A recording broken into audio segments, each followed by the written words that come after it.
kita ngalamin justru mas guru dan mbak gurunya yang jodoh-jodohin. Nah, Ya kan?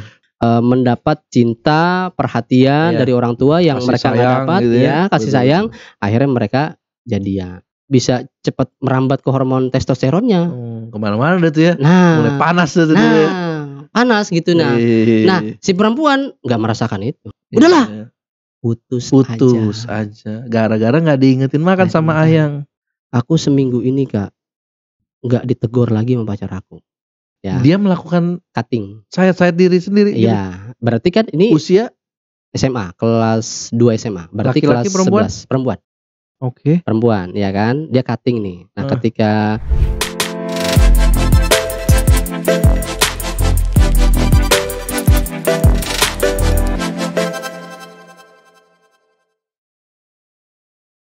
Hai Mas Guru dan Mbak Guru di rumah, apa kabarnya nih? Ketemu lagi dengan kami di sini di Guru Kreatif, tempat nongkrongnya guru-guru inovatif. Nah, balik lagi di Kak Daus, edukasi anak dan remaja. Nah, kemarin kita udah bahas soal kata-kata kasar. Waduh, ini lumayan seru tuh kemarin gitu ya. Nah, sekarang kita ketemu lagi sama Kak Daus. Kak Daus ini dedengkotnya Edu Sahabat nih. Waduh, Masya Allah. Expertise-nya nih. Jenggotnya belum Mas Angga gitu. Jadi jenggot ya. Iya kan dengkot. Iya bener dengkot, bener. Nah Kak Daus, ternyata responnya yang kemarin kita bahas soal kata-kata kasar pada anak cukup baik. Masya Allah. Ya. Padahal kita agak worry gitu ya, karena kasar-kasar gitu ya, kan. Itu ceplos-ceplos aja gitu, padahal bukan omongan kita itu kan ya. Itu nyontoin doang. Nyontoin doang, mengulang aja ya. Betul. Biar karena memang di lapangannya gitu Kak Daus, betul, gitu. Betul. Jadi Mas Guru dan Mbak Guru, ayah bunda ya, di lapangan cek dah. Kalau nggak percaya gitu, lebih dari itu ya. Lebih dari itu. Intip deh anaknya, ponakannya kita kalau lagi main gitu ya. Itu pasti lebih parah dari itu. Betul. Nah hari ini Kak Daus, waduh, ini harus ada yang seru-seru lagi nih. Aduh, apa nih? Apa nih yang kita bahas? Degan gitu kalau udah bahas yang baru-baru. Nah ini Kak Daus, jadi ada keresahan lain. Waduh, ini selalu kita mulai dari resah ya. Resah, semua itu bermula dari keresahan. Betul. Karena kadang sesuatu yang enggak resah itu ini ya, cuek aja ya. Cuek aja kita gitu. Jadi kayak nggak ada apa-apa gitu. Kalau kita peduli sedikit ya sama hal itu resah. Kadang saya aja resah tuh ngelihat sarung tinju tuh digantung doang nggak dipakai. Kalau saya beda, saya agak resah gitu kalau dipakai sama remaja gitu ya. Bisa buat apa? Buat hal-hal yang tidak baik gitu ya. Betul. Gitu. Kita bisa mulai dari keresahan. Nah keresahannya ini Kak Daus.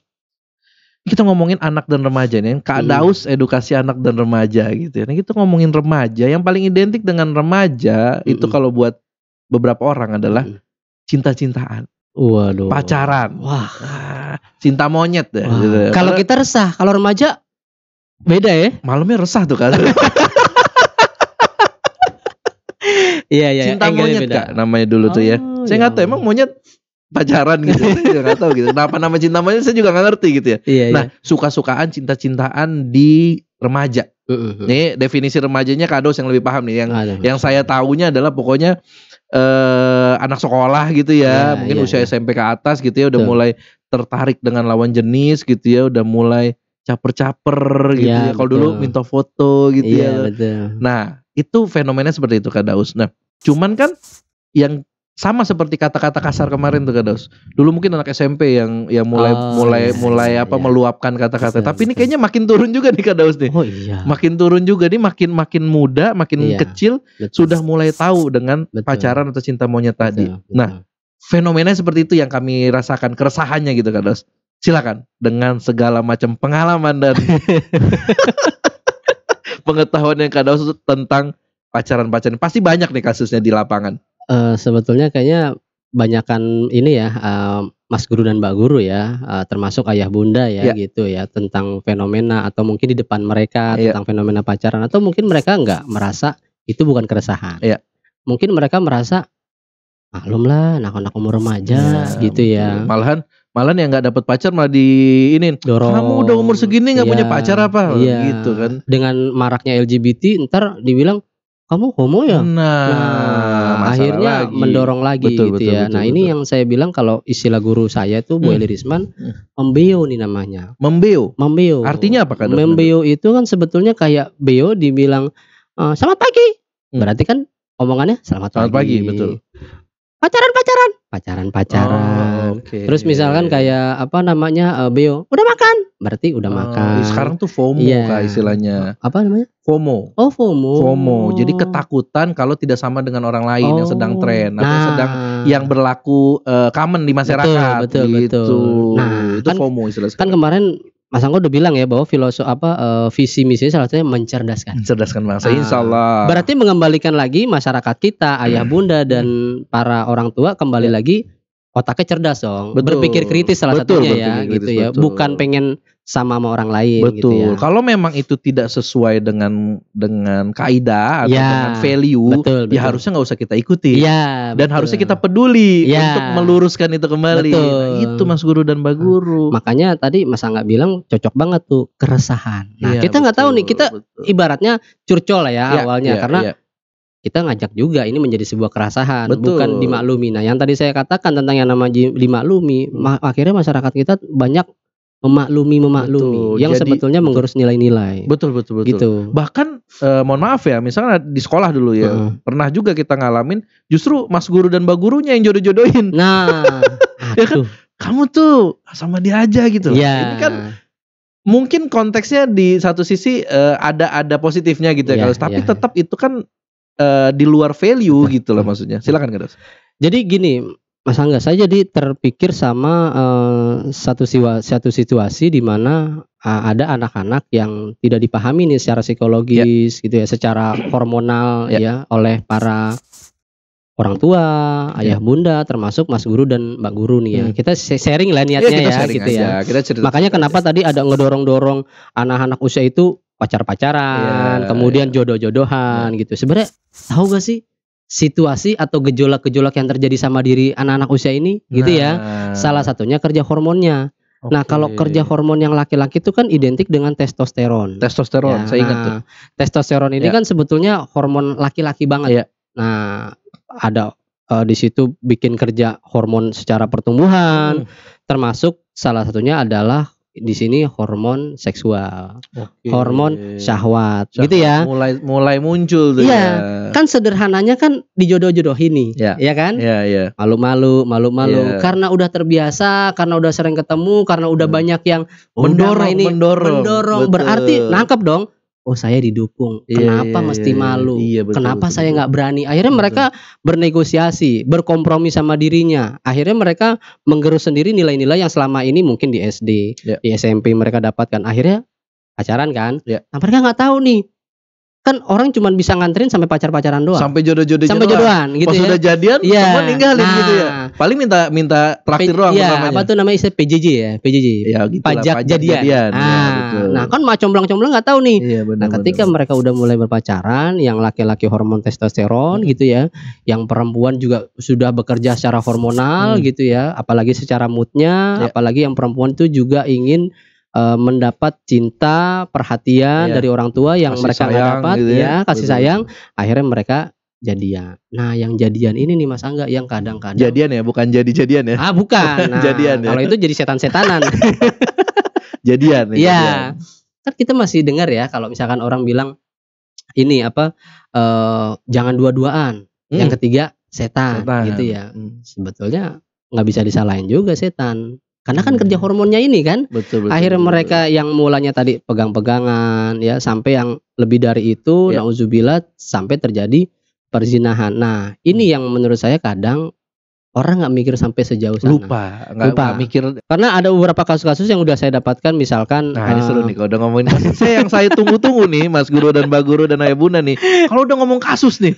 Ini dia kayak ini tempat orang nampung masalah-masalah nih Kak Daus tuh itu tuh. Ya, jadi Edu Sahabat itu ada tempat mungkin entah orang tua, entah guru untuk berkonsultasi gitu ya Kak Daus ya, berkonsultasi tentang bagaimana sih pendidikan anak dan remaja sekilas ya tentang Edu Sahabat. Jadi kalau Kak Daus sudah ngomong ada kasus nih pasti menarik nih. Silakan. Jadi ada anak-anak tuh yang mereka kalau bercerita sama saya tuh awalnya mirip lah yang tadi Mas Angga ceritakan ya. Mereka dikenalkan, kemudian mereka bertukar foto dan sebagainya, akhirnya mereka jadian gitu ya. Ketika mereka jadian nih ya, pacarnya misalkan ya tanda kutip minta apa sih? teman-teman tuh yang laki-laki juga. Jadi kalau laki-laki ini kan ayah, bunda, mas guru dan mbak guru juga perlu tahu ya. Kalangan remaja itu kalau pacaran yang laki-laki tuh kalau dibilang pengen minta, berarti tuh yang laki-laki konteksnya sebetulnya bukan sesuatu yang membuat perasaan mereka senang gitu ya. Hadiah gitu nggak ada kaitannya, tapi lebih ke arah visual, fisik. Makanya yang laki-laki tuh sering banget kalau misalkan ketemu sama pacarnya, dia bisa nyebut hal-hal yang bersifat visual. Contohnya, kamu cantik deh hari ini. Ih kamu seksi banget gitu. Ih rambut kamu gitu. Tapi kalau perempuan lebih identik dengan namanya rasa.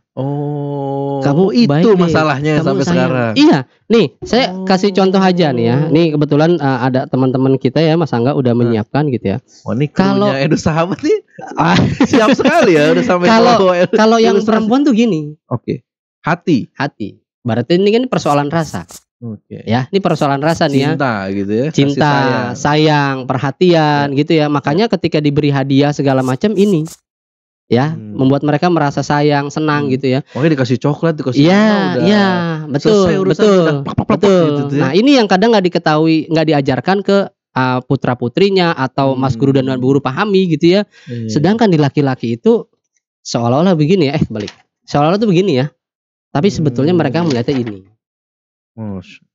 Ya. Nangkep ya Mas Angga ya? Ya. Jadi sama-sama bentuknya. Sama-sama bentuknya tapi kebalik. Konteks berpikirnya berbeda. Berbeda, kebalik gitu. Nah, ini yang sebetulnya ada di otak itu namanya funnel fusion. Kalau yang laki-laki itu dia melihatnya mengerucut. Kalau tahu ini ya, corn yang di jalan-jalan tuh. Nah, itu dia yang di atasnya tuh mengerucut. Jadi dia melihatnya satu hal. Nah, satu hal ini sebetulnya ke arah fisik. Gitu ya. Makanya salah satunya laki-laki tuh kalau apa-apa mereka fokus. Misalkan nih ada masalah gitu ya, sama temannya berorganisasi saling bertukar pendapat gitu ya, debat gitu. Kalau yang laki-laki clear, ya udah. Terus kita harus bagaimana nih? Gitu. Nah, kalau anak perempuan ya, dia panel fusionnya sebetulnya melebar. Berarti kon itu dibalik. Gitu ya. Yang gede di atas. Ya, berarti dia itu melihat dari berbagai sisi. Jadi makanya tuh kalau perempuan bisa menemukan barang yang laki-laki nggak temuin tuh. Betul. Nah, karena yang laki-laki ini kan dia fokus ya pada satu hal ya. Ketika dia fokus satu hal, ketika dia berpacaran dan dia didorong oleh hormon testosteron tadi, ini kan sebetulnya hormon seksual ya. Hormon syahwat. Iya, syahwat. Ya kan, bahasanya syahwat lah ya. Ini yang laki-laki kecolek dikit bisa cepat merambat ke hormon testosteronnya. Kemana-mana tuh ya. Mulai panas tuh. Panas gitu. Nah si perempuan nggak merasakan itu. Biasa aja. Ya, gitu. Cuma yang perempuan kadang bisa masuk lewat kata-kata. Ibaratnya tuh digombalin. Iya, kan perempuan kalau digombalin kan, iya apaan sih? Enggak gitu juga kali ya, gitu juga. Tapi masuk. Paham banget kan beliau ini kan masuk ke dapur. Jadi ini yang terjadi juga sama putra-putri ayah bunda, mas guru dan mbak guru itu sebetulnya ketika anak-anak main sosial media, kemudian mereka texting, itu kan nanti larinya ke sexting. Dimulai dengan grooming, dipuji-puji gitu kan. Jawaban-jawabannya apa? Apaan sih? Emang lebay. Tapi perasaannya dapet.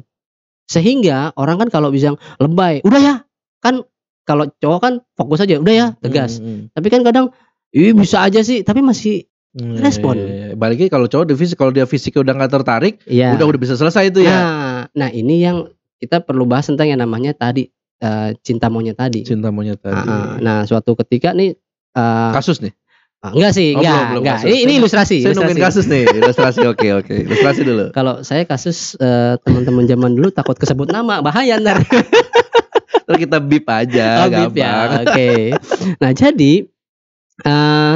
ini yang membuat saya menguatkan saya tentang yang namanya cinta monyet yang perlu dipahami ya sama ayah bunda, sama mas guru dan mbak guru, agar kita menyadari bahwa emang kalau cie-cie, emang kalau dijodoh-jodohin emang resikonya apa sih? Kan sesederhana itu ya. Kalaupun mereka pacaran di remaja, emang kenapa sih gitu? Tapi kan ada bahaya. Betul. Nah, jadi yang waktu saya kan mengkait-kaitkan gitu ya Mas Angga ya. Suatu hari saya ke Ragunan nih. Kemarin kita ngomong Ragunan itu lewat kata-kata ya. Ragunan lewat kata-kata. Betul. Nah, suatu hari saya datang nih ke Ragunan. Nah, saya iseng nih lempar monyet pisang kan. Set. dimakan nih sama monyet, diambil tangkaran dimakan. Nah, ketika dimakan saya lempar lagi. Yang satu pegang tangan kanan, diambil lagi pakai tangan kirinya, ya. Ternyata banyak pengunjung lain yang lempar juga. Nah, kan kaki monyet tuh kayak ini ya, telapak juga ya. Diambil lagi pakai kakinya. Berarti udah berapa tuh? 3. Ada lagi yang lempar, diambil lagi pakai kaki satu lagi. Udah 4 kan? Ada lagi yang lempar. Berarti 1 makan, 4 nyekel. Betul. Gitu ya. Nah, itu monyet. Nah, monyet sebetulnya kan tidak diberikan oleh Allah itu yang namanya PFC, prefrontal cortex, yang ada di sini. Ya. Nah, ini kan fungsinya untuk pengendalian diri. Fungsinya untuk norma dan etika. Fungsinya untuk memilah dan memilih mengambil keputusan. Fungsinya untuk berpikir masa depan. Gitu ya. Sedangkan kalau remaja itu sebetulnya ada yang namanya limbic system di belakang, itu sudah matang sejak usia 8 tahun. Remaja nih ya. Ya. Nah, ketika dia udah usia belasan tahun, PFC-nya belum matang, gitu ya. Berarti segala sesuatu perilakunya lebih banyak didominasi oleh perasaan atau rasa. Gitu ya. Contohnya gimana? Ketika mereka berinteraksi, ketika mereka melakukan aktivitas, itu selalu ukurannya senang nggak senang. Suka nggak suka. Seru nggak seru. Asik nggak asik. Enak nggak enak. Nah, ketika dia sudah mulai berpacaran, ya kan? Di rumah dia resah nih, nggak asik, nggak enak. Berarti kan dia ingin melakukan sesuatu yang enak di luar. Nah, kalau dalam konteks pacaran, berarti dia nanti akan chat sama pacarnya, gue lagi bete nih, gitu. Ya udah yuk, apa coba? Kan exit door-nya, exit door-nya kan nggak jauh dari. Kalau di sini nggak suka, berarti nyari kesukaan. Kalau di sini nggak seru, nyari keseruan. Kalau di sini nggak asik, nyari keasikan. Gitu kan? Makanya nggak jauh dari cari hiburan. Obrolannya nggak jauh dari makan-makan yuk, nongkrong-nongkrong yuk, nonton yuk, belanja yuk. Itu kan muaranya kesukaan-kesukaan kan? Nah, ini yang saya sebut bagaimana yang tadi cinta monyet itu ya tidak dibarengi dengan yang namanya komitmen. Nah, sekarang balik lagi nih ke sini Mas Angga nih. Kalau si perempuan pendekatannya perasaan, ya, rasa, wah dia sayang banget gitu ya dengan bukti-bukti selama ini bagaimana, perhatian apa. Nah, kalau si laki-laki ngeliatnya yang ini. Berarti pada satu titik ketika remaja udah ngerasa nggak suka dengan melakukan aktivitas dengan pacarnya, berarti nanti dia akan beralih ke yang lain. Cari pacar lain. Namanya cinta monyet tadi. Makanya si laki-laki nggak bisa berkomitmen. Nah, sebetulnya kalau saya ngobrol sama anak SMA nih, Mas Angga gitu ya. Kadang mereka mengkorelasikan ke orang yang di atas usia mereka. Berarti pamanku pernah kayak gitu, omku bisa kayak gitu dong. Saya bilang saya nggak tahu. Menurut persepsi kamu begitu, selama ini ngelihatnya, berarti mereka juga cinta monyet. Walaupun usianya udah nggak remaja. Usianya nggak remaja. Karena gini ya, salah satunya gini, kadang nih ya, ini kan saya tadi ilustrasi pakai pisang gitu ya. Di remaja itu pengambilan keputusan untuk jangka panjang itu kan perlu bimbingan, perlu arahan gitu ya. Ketika itu nggak terjadi, berkaitan dengan pacaran apa yang terjadi? Ya, salah satunya remaja itu identik dengan fight or flight. Ya, ini kalau nggak diajarkan secara berpikir. Saya ingat tadi nih ada VSV, ada tadi yang otak belakang, sekarang ada fight lagi nih. Kita coba belajar aja. Pelan-pelan. Maaf ya Mas. Saya keterbatasan nih pengetahuan saya nih. Ini emang Edu Sahabat nih luar biasa nih, kalau dikasih orang dikeluarin semua nih. Ini emang ada guru-guru saya lah ya. Kalau saya mau kirim salam tuh ada Ustadz Benri, ada Ayah Irwan, ada Bu Eli Risman, ada Kak Hilman, banyak guru-guru saya. Ya di Yayasan Kita dan Buati. Saya juga lagi belajar sebetulnya. Nah, ini jadi, baru murid yang kita hadir, nanti guru-gurunya kita hadir di sini. Insya Allah ya. Nah, nanti kalau kalau bisa hadir bisa menggelegar lagi gitu. Masalah. Tadi sampai mana tadi tuh? Teori ketiga tuh. Nah, fight or flight ya. Fight or flight, oke. Jadi gini. Kan remaja ini identik dengan emosi sesaat tuh limbik ya. Kan tadi senang nggak senang. Emosi saat ya, betul. Senang nggak senang, suka nggak suka. Ketika ada salah satu pihak antara pasangan yang mengecewakan gitu. Misalnya contoh, kamu gimana sih? Kok datang telat gitu ya? Ya aku tadi macet. Nggak ngingetin makan gitu. Iya. Kamu nggak ngingetin makan gitu ya? Belum diingetin makan sama ayang. Iya gitu. Kan? Kamu belum diingetin makan sama ayang gitu ya? Nah itu bisa emosi, cekcok. Udahlah. putus aja. Gara-gara nggak diingetin makan sama ayang. Nah saya nemuin waktu itu Mas Angga. Nah kasus nih kasus ya, ingat Mas Guru ini kasus. Saya tuh kalau ditandain kasus jadi bingung mau cerita dari mana gitu. Jadi suatu ketika ada anak peserta pelatihan kami gitu ya. Dia udah melakukan disebutnya cutting ya, sayat-sayat gitu nih ayah bunda. Ya. Dia melakukan cutting, sayat-sayat diri sendiri. Iya, berarti kan ini usia SMA, kelas 2 SMA. Berarti laki-laki, kelas 11 perempuan. Oke. Perempuan, ya kan? Dia cutting nih. Nah, ketika dia cutting dia cerita nih, ya. Terus di mana lagi? Ada lagi kah aku di paha? Berarti yang satu kan di sini. Ya. Terus satu di paha gitu ya. Terus kita tanya, "Emang kamu kenapa sih kok bisa cutting gitu?" "Mana ya, Kak? Aku tuh ngerasa beban, Kak. Hidup aku tuh ngerasa beban." "Oh, kamu beban apa?" gitu kan. Saya coba tanya gitu kan. "Ya pokoknya beban lah, Kak." Nah, di pikiran saya itu saya nanya, maksudnya beban tuh masalah bayaran sekolah. Beban itu ada tugas-tugas yang kamu belum kerjakan. Beban itu apa karena ada musibah yang kamu alami ya. Kalau dibilang musibah mungkin musibah, tapi aku gak ngerti Kak, tapi aku ngerasa beban. Tapi katanya beban aja gitu, sampai dia cutting dirinya. Ya. Maksudnya beban apa sih yang kamu rasakan sehingga kamu melakukan ini merasa terbebani? Iya Kak, aku seminggu ini Kak gak ditegur lagi sama pacar aku. Saya tadi udah sedih, kok jadi pengen ketawa ya. Wah tapi kalau saya gak boleh ketawa gitu. Iya. Nggak, maksudnya jadi drop gitu. Saya pikir kenapa gitu orang, kan? Apa broken home gitu misalkan. Nggak ditegur sama ayangnya. Sama ayangnya. Ayah bunda, Mas Guru dan Mbak Guru itu tadi harus dengar tuh di ujung dari kalimatnya Mas Angga. Ayang ya, bukan ayah ya. Ayang ya, sepacarnya gitu ya. Ya walaupun kita nggak tahu ya, mungkin anak-anak remaja itu pacaran juga ada yang manggil ayah gitu. Iya kan bisa ayah jadi bunda gitu. Iya. Ada terakhir Abi Umi maksudnya. Itu berarti pacarnya Sari gitu ya. Iya. Yang belum tuh manggil pacar almarhum dan almarhumah. Nah, jadi dia merasa terbebani. Seminggu ya, iya. Terus tujuan kamu ngapain cutting? Iyalah Kak, jadi aku cutting, aku foto, aku kirim video ke dia. Biar dia tegur, biar kamu tahu bahwa tuh aku cinta mati sama kamu. Kalau kamu cuek sama aku melakukan ini loh. Nah ternyata kan dia sayat di tangan. Ya. Nah berjalan waktu kan dia gak dapat perhatian lagi. Dia sayat di pindah paha. Yang menarik adalah ketika dia misalkan ya kan di sini ya pakai kaos pendek di rumah gitu ya, ini kan sekolah Islam ya.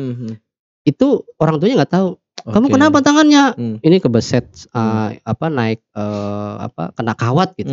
Oh, orang tua percaya aja. Yeah. Nah, itu di paha ada lagi. Ini dicakar sama kucing. Orang tua manggut-manggut aja. Nah, itu kan yang kadang orang tua nggak pahami gitu ya. Ternyata bisa larinya ke situ. Nah, ini balik lagi ya ke yang tadi fight or flight. Fight or flight. Iya kan? Nah, berarti remaja ketika rasa misalkan senang nggak senang, kan situasi dia konflik kan bikin dia nggak senang kan? Betul. Ya kan, salah satunya exit door ke situ. Dia nyayat. Berarti ini namanya dia biar flight. Dia dapat kesenangan dia lagi gitu. Dia ini namanya flight nih, kabur. Ya, kan kalau dia yang benar itu kan menghadapi, ngomong. Oke, dia samperin tuh ya. Ya, tapi kan nggak semua remaja lakinya punya disayat. Kalau fight gitu nggak ya? Oh itu kayak kasus yang di Ciputat ya, yang dibakar. Saya polos aja, saya nggak ngerti nih maksudnya fight itu. Kalau fight itu maksudnya berusaha menyelesaikan gitu kan, bukan nyayat-nyayat laki. Oh bukan, kan? kalau fight termasuk itu. Termasuk itu fight tuh namanya. Oke, kan sebetulnya itu adanya di area amigdala. Apa lagi? Astagfirullah. Maaf. Nambah lagi. Nggak keluarin semua. Nah, amigdala itu sebetulnya fungsinya dia untuk membuat orang bertahan hidup. Karena fungsi amigdala itu fight or flight. Kayak gini lah. Mas Angga pergi ke hutan belantara, ya kan? Amigdala itu fungsinya untuk waspada. Kan hutan belantara kan banyak binatang buas, misalkan salah satunya untuk jaga-jaga, bawa bambu, gitu kan? Melindungi. Ya, berarti jalannya waspada, ya kan? Kalau ada apa, tusuk, berarti kan fight, atau flight, kabur, gitu. Nah, itu kan sebenarnya ada, itu kan amigdala. Kan manusia kan bukan di amigdala doang, ada di sini. Ya kan, makanya dia tadi begini. Nah, kadang nih guru-guru yang mengarahkan, maaf ya, saya bukan guru-guru lah ya, bukan guru-guru ya. Oknum Oknum guru. Iya, yang belum tahu dan gitu ya. Oknum orang tua. Betul, yang mengarahkan anak-anak itu kan berpacaran belum pakai komitmen ya. Kemudian mereka masih berpikir yang sesaat, ada masalah mereka kabur gitu ya. Makanya berapa banyak dengan bangga misalkan anak remaja bilang di mantan gua tuh cuma 6 bulan, cuma 3 bulan, sombong gitu ya. Cuma 1 bulan. Padahal itu ya, ketika seseorang melakukan hubungan, menjalin hubungan ya, cinta monyet nih ya. Sebetulnya ada yang namanya oksitoksin di otak yang keluar. Buat yang perempuan, yang laki-laki itu vasopresin ya. Itu namanya sebetulnya hormon kelekatan. Hormon kelekatan. Ya. Oksitoksin dan vasopresin. Vasopresin tuh iya, dominannya di laki-laki, oksitoksin tuh di perempuan. Oke. Nah, sebetulnya ini hormon apa nih? Ini. Enggak, hormon bukan. Itu saya tahu. Maaf ya, saya selalu serius sama gimana nih? Nah, kenapa? Nah, jadi ya soalnya belajar dari video kemarin tuh Mas Angga kalau ngeliat apa gitu saya langsung harus segera menangkap gitu. Iya. Namanya juga baru 2 episode maklum dulu ya. Iya. Nah, jadi sebetulnya hormon bonding ini saya belajar dari guru saya nih ya, jariah buat beliau ya, Kak Hilman ya. Kita doakan mudah-mudahan beliau segera sembuh, mudah-mudahan bisa kita undang juga sini ya. Nah, itu sebetulnya hormon kelekatan ini yang misalkan ya. Ini ya kita jejer lah ya, nih ada 3 ya. Misalkan ya, gue udah gak suka sama lu, udah putusan aja. Sedangkan dia itu sebetulnya kan sudah menjalin hubungan, menjalin kedekatan dan kelekatan. Makanya kenapa misalkan tidur inget, makan inget, tidur, terus apa-apa pengennya berdua, apa-apa pengennya bareng. Ketika dia sudah gak jadian, dia putus, berarti dipaksakan hormon kelekatannya lepas. Ya kan? Nah, berjalannya waktu karena dia udah punya pengalaman, apalagi buat yang laki-laki, pacaran itu udah kayak kebutuhan. Gue resah nih gak punya pacar, gak asik banget malam minggu sendirian, kayak jomblo. Aduh, teman-teman gue update status gue resah gitu kan. Masa gue gak bisa gitu ya. Ketemu lagi misalkan alumninya lagi reuni, dia ketemu lagi di Facebook, ketemu lagi di sosial media gitu ya. Akhirnya japri-japrian, DM-DMan, akhirnya jalin lagi pacaran, pindah lagi. Ya kan? Dia membangun kelekatan baru. Ya. Berjalannya waktu sama kejadian, misalkan cuma 3 bulan gak cocok gitu ya. Putus lagi, lepas lagi, dia pindah ke yang lain. Taruhlah misalkan di sini ya. Di sini. Ya.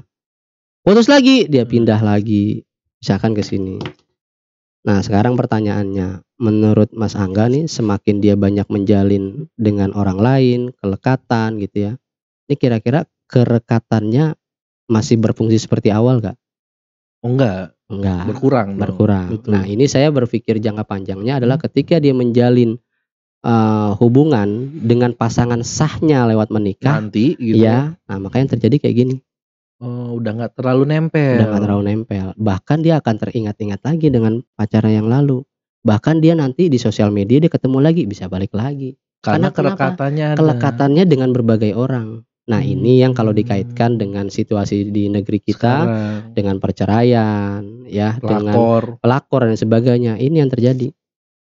Itu jadi tidak ada kelekatan. Jadi maksud saya tuh kan awalnya nih Mas Guru dan Mbak Guru oknum-oknum kadang ngejodoh-jodohin. Tapi paham gak sih berjalannya waktu ini ada resiko-resiko yang bisa sampai ke jenjang pernikahan. Nah, sekarang kita fenomenanya gitu ya, fenomenanya bisa ke arah ke sana loh. Yang sekarang terjadi itu kan sebenarnya akibat dari yang beberapa tahun dulu atau masa lalu gitu. Betul. Bahkan ya mari kita cek diri kita masing-masing. Maksud saya Mas Guru, Mbak Guru, ayah bunda gitu.